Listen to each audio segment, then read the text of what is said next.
folks that sought to not just undermine but unravel key pieces of our democratic institutions now being placed on the committees where America's secrets are held and discussed.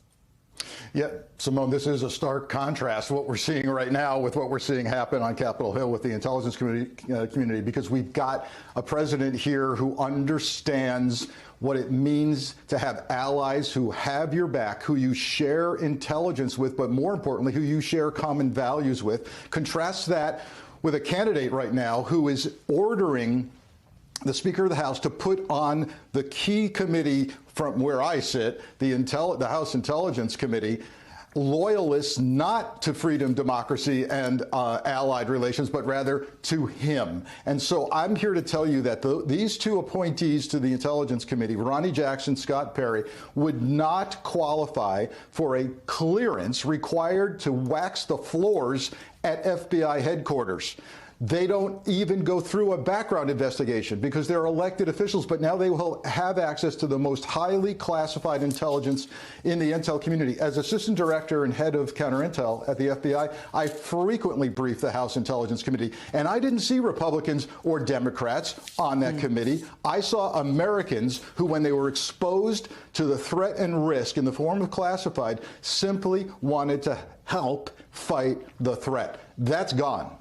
So Frank, you have a couple of things at play here that I find very interesting. One being that the Speaker of the House appointed these two gentlemen without members of his own caucus knowing that this appointment was going to be made. Certainly Republican members of the Intelligence Committee being made aware that these appointments was going to be made. And two, Scott Perry's response to that appointment in a tweet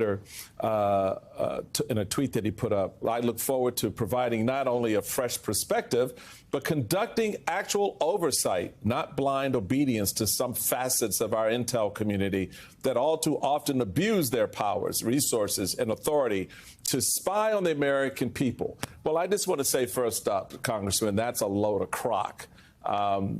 Because, you know, the people I know in this space and have worked with in the past in this space, that's not the agenda.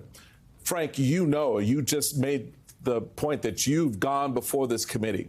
What does that say to you that, one, the Speaker didn't even have the appropriate parts to inform his own committee members, Republican members, that this appointment was going to be made, and two, to have someone now serving with that attitude that the intelligence community is about spying on the American people and using resources against American interests?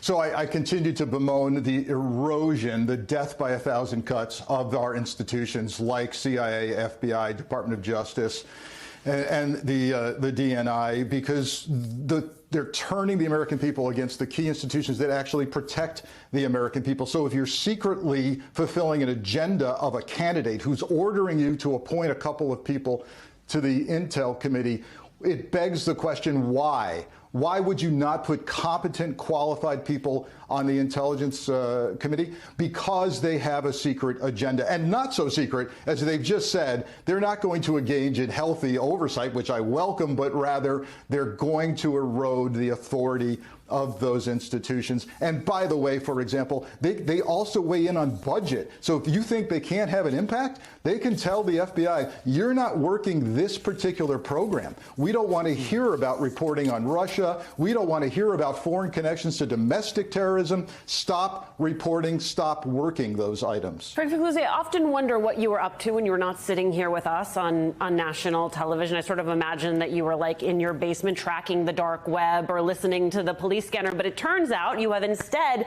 been writing an excellent book. Tell us what it is about.